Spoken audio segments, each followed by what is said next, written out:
Hey guys, today we're doing a video on Shunsui Kyoraku, Nanao Ise and Yadomaru, talking about their Shikais and bankais, just like all of our other videos. So let's get right on with it.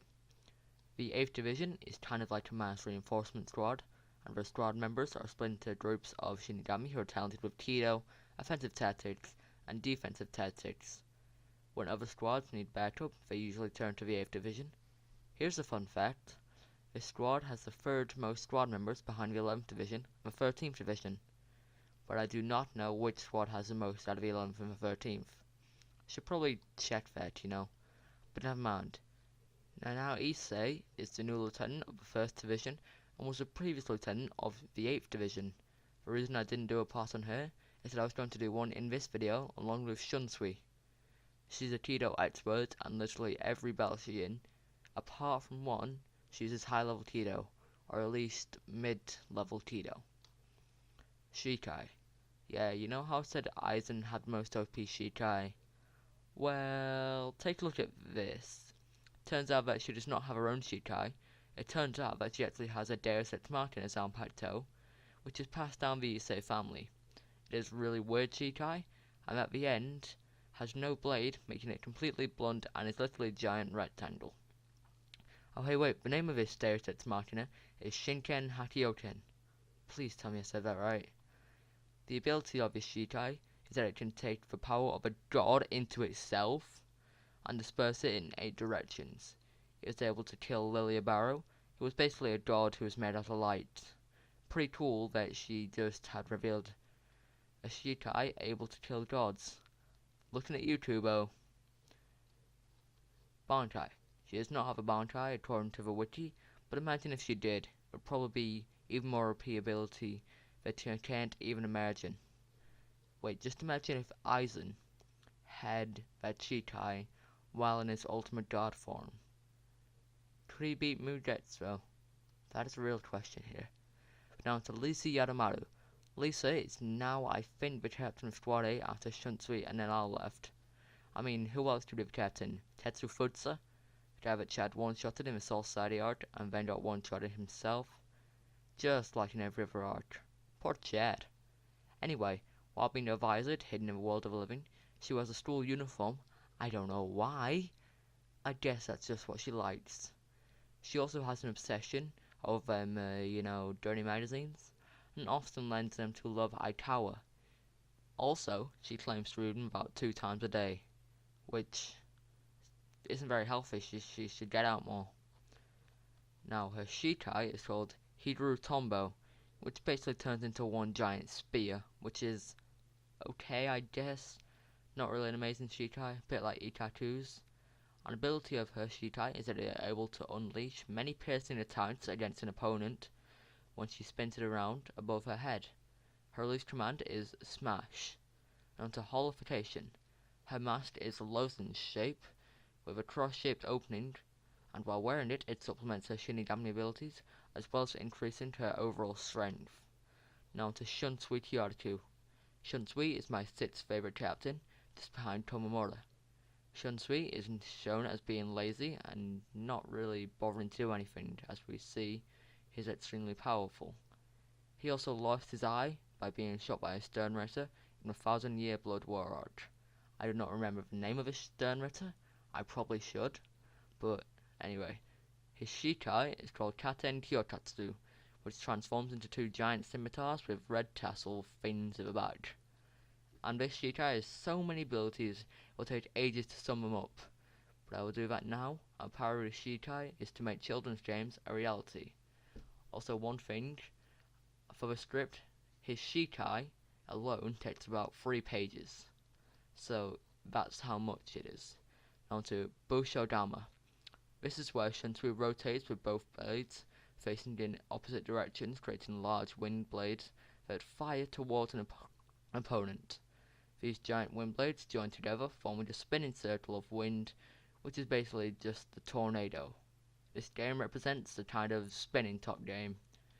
Just anyone you want, I guess. Now to Takeoni. I kid you not, this is literally all the power of this ability is. Whoever is higher up is winning. I guess is what Obi-Wan meant by having the high ground in Revenge of the Sith, but I'm not sure.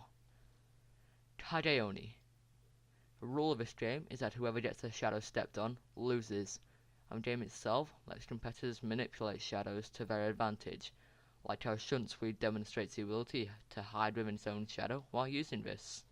Now to Iruni. Rooney? Wayne Rooney. In this tool-based game, you say the name of the tool you want to touch with your sword, and you cannot touch anything else. The tool that you tool does not exist on your body, the damage is minimal, even if the attack would normally inflict a much more severe wound, like getting stabbed through the chest. However, the opposite is also true. By calling out a tool you're wearing and attacking, the damage given is proportional to the amount of tool on you. To maximize damage, you have to use a tool that maximizes the risk to yourself as well as your enemy. For example, by wearing black robes, tolling black, one would inflict massive damage on an enemy if struck, even if the actual blow itself was minor. But the taller could potentially be at risk of suffering major damage in return, depending on how much of the enemy's skin or clothing is covered in black. Sorry, that took me a while to explain, Jesus Christ.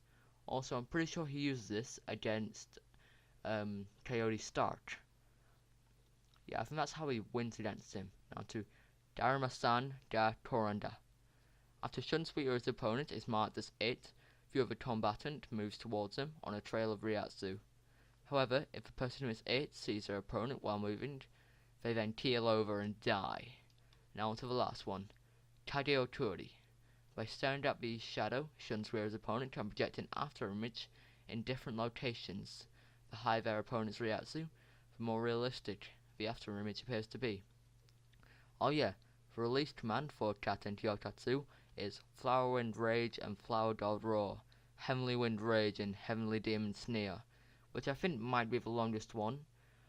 No, it might be Jusho Uketate's. It's at least one of those, but I'm not sure. Now to his bankai. His bankai is like his Shikai in the way that it is games, but the Shikai plays children games, whereas his bankai does adult games like drama, which is good because I took drama for GCSE. Now on to the first ability of his Shikai, Ichidamne Tamarakaizu no Wakajiai. Please tell me I said that right. With this, it inflicts any wounds that Shunsui has endured onto the opponent. He doesn't really do anything with this. He doesn't really do much with any of them. He just rushes through them. Like with this, he could have stabbed himself and made it so Lily gets stabbed. He compares this to the story of a man who suffers from the same wounds as his partner, but cannot die from them. Now to the second one, Nidanme Zanki no Shiton. With this, black spots appear all over Lilia, causing them to bleed profusely, like the Black Death. This continues this story, Shunsui likened this to the man feeling shame after wounding his partner, causing him to collapse in shame and become incurably ill. Now to Sandanme Danyano Fuchi. With this, the entire area floods, engulfing both Shunsui and his opponent, who remains in it until one of them runs out of Ryatsu and drowns. Beautiful. He compares this to the character in his story, where the two main characters hurl themselves into gushing waters. Now for the final dawn, Shime no Dan Ito Terabasami Chizome no Nodobu. For the final dawn, Shunsui winds a white thread around his opponent's throat multiple times before pulling it taut, leaving a deep cut in their throat that expands before cutting off their head. This completes the story. He likens this to the regretful man partner, ignoring his pleas and mercilessly shearing his throat. Jesus Christ, that was depressing. And now I'll be doing another video on the people in Squad 9, which are Taname Tozen, Shuhei Hisadi, Tensei Murayama, and Mashiro Tuna, which is not very good since Taname Tozen is my least favorite captain. But never mind that. I hope you enjoy this video, guys. I will be doing the next one in, I don't know, like 5 days or so, I'm not sure. So, peace out.